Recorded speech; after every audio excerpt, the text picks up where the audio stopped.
the former White House spokesperson, Karine Pierre, is coming out with a new book that is telling Americans that they should be independents and move away from the two-party system and embrace being in this lane that is not entrenched in the two-party system. And while on paper it sounds like a really good thing for us to become less partisan overall as a nation and to entertain ideologies and entertain politicians who exist outside of the two-party system, I think that Karine Pierre here, her comments come off as very tone deaf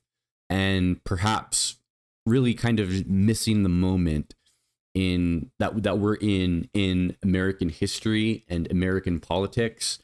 And I'm going to talk about the name of the book and kind of what she is going to lay out in it, and I'll give you my thoughts. But before we look at that, please be sure to like the video, subscribe to the channel, and comment down below. So we'll head on over here to Mediaite, where it says, Karine Jean-Pierre announces she's leaving the Democratic Party in new book, promising look into broken White House. Jean-Pierre revealed that she is the author of a new book titled Independent, a look inside a broken White House outside the party lines, set to be released this October. Until January 20, I was responsible for speaking on behalf of the President of the United States. At noon on that day, I became a private citizen who, like all the Americans and many of our allies around the world, had to contend with what was to come next for our country. The description of the book on Amazon reads, in a country obsessed with blind loyalty to a two-party democratic system, Jean-Pierre, former White House press secretary to the Biden-Harris administration, shares why Americans must step beyond party lines to embrace life as independents. It sounds great on paper, right? It really, really does. Be less partisan, allow for ideas to flow into the American psyche that are not entrenched in the Democratic establishment party platform or the GOP establishment party platform, perhaps allowing for some more variety and some more things to happen that otherwise wouldn't have in terms of policy discussion on both sides of the aisle. But the thing is that we don't have a two-party system as this book is claiming that we do. We don't. We have a one-party system. The Democratic Party is the only political party that functions and operates in any sort of way that resembles a political party that we would come to think of them as being, right? The Democratic Party is the only party in America that is even attempting to govern its people. The Democratic Party is the only party that is even attempting to uphold the ideals and foundations of the Constitution.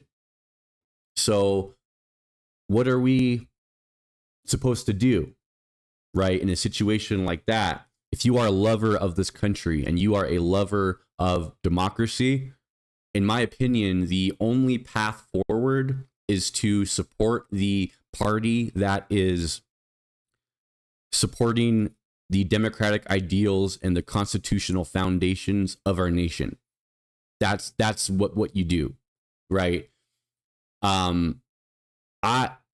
say this, right? After the 2016 election, which I did work for Bernie Sanders,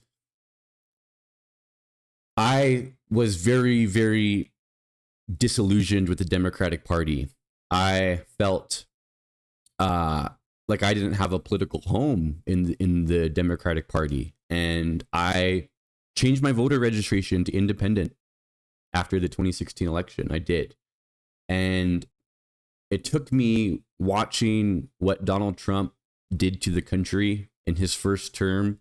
And it took me watching hundreds of thousands of people needlessly dying in hospitals hooked up to these crazy machines, just eking out one more breath in the pandemic that could have been prevented if Donald Trump gave a shit about anything other than his fat fucking face.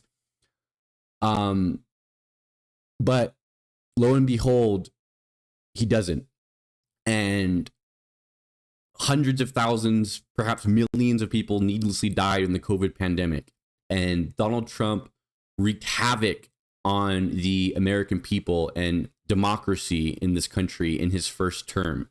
And what I came to the conclusion of is that no, I am not a cheerleader of some of the more centrist Democrats out there that exist that are totally fine with the status quo of not being aggressive in pushing for policy that is able to uplift more of the poorest in this country and allow for more people to have a chance at becoming homeowners and starting families.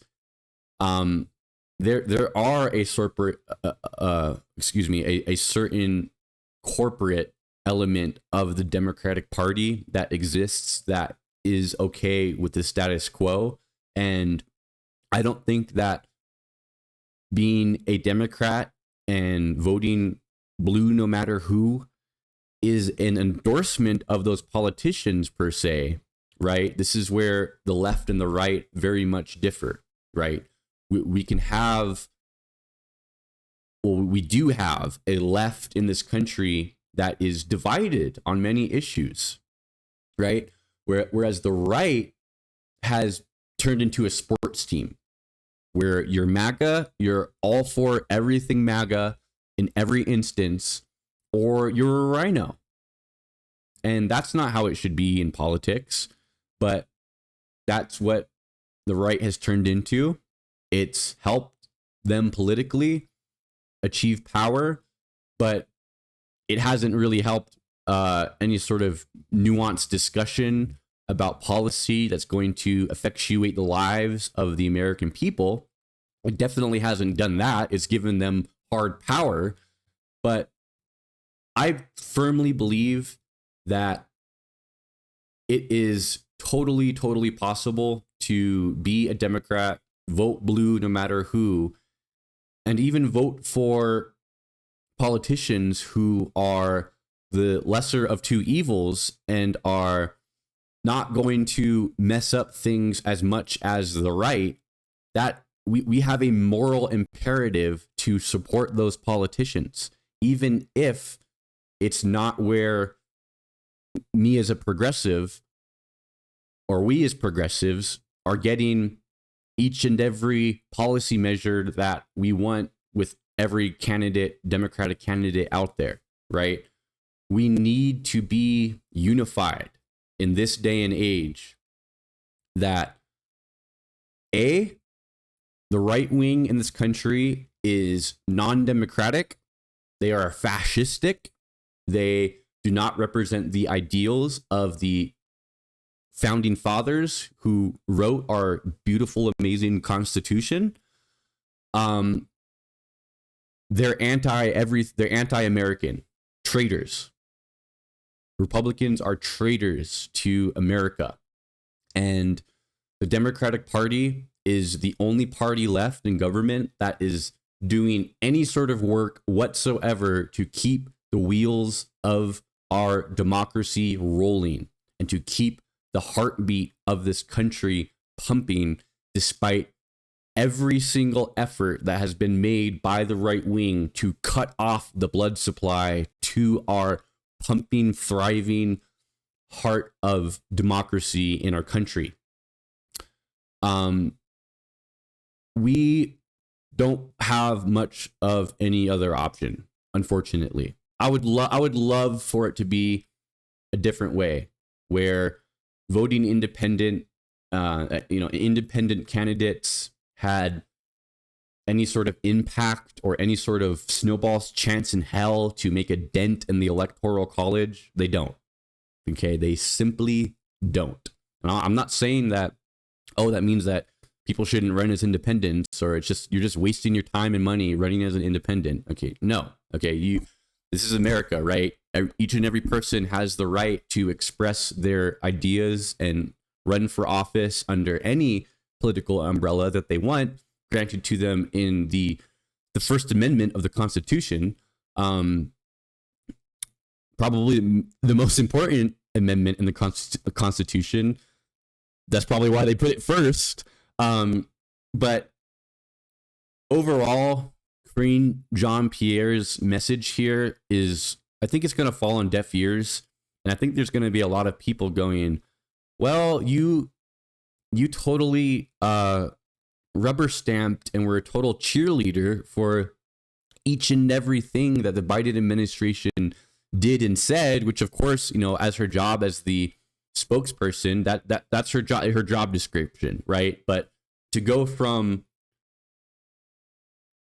cheering everything that the Democratic Party was doing to on January 20 going, oh, now I'm an independent and I'm gonna sell a book telling Americans why they should back away from the two-party system, you're gonna have a lot of people going, is Karine Jean-Pierre just trying to become employed? Like, she's unemployed now and she is seeking like some revenue, so she doesn't have to go back to work? Or it's strange. It's a bit strange for a White House spokesperson to so immediately come out with this tell-all book. I mean, I can't think of any other time that this has happened. And I respect and like Karine Jean-Pierre, and I'm interested to see what she has to say in this book. But my prediction is that it's likely to fall on deaf ears. And, I'll just say again that in this day and age in the United States of America, we have a one-party system. I would love for there to be 3, 4, 5 relevant major political parties in this country, like there are in other democracies in the world, but we don't have it. We just don't have it, and it's likely not coming back. It's probably not going to ever be something that we have in this country. So what do? Right? We have to do what is morally right. And what's morally right is to support the one party that is keeping the wheels of democracy rolling. That's all I got for you guys in this one. Thank you so much for watching. Please be sure to like the video, subscribe to the channel, and I'll see you guys in the next video. Take care.